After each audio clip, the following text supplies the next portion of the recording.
Dáme zase akční video, asi k tomu dám nějaký AC/DC. No, Jo, Michale.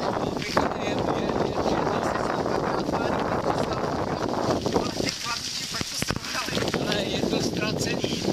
Před chvilku si pochválil, že se zvolil dobrý tempo a už je tady, ale už nás bude honit.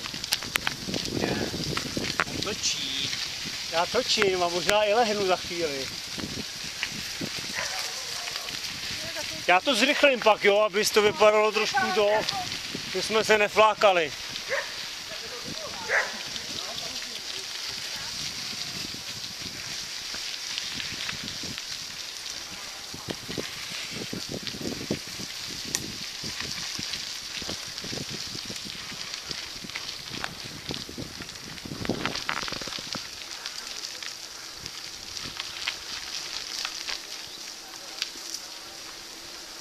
Tohle je totiž nejhezčí část cesty tady, takhle, kolem toho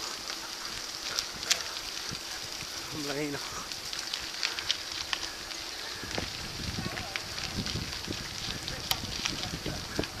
Musím aspoň na 4 minuty, protože ty půlminutové písničky stojí za prd. Ježíš, ten oxygen mi tady zabere celý objektiv, tychu.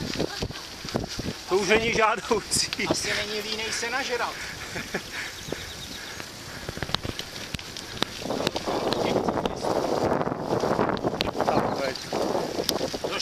Došel film.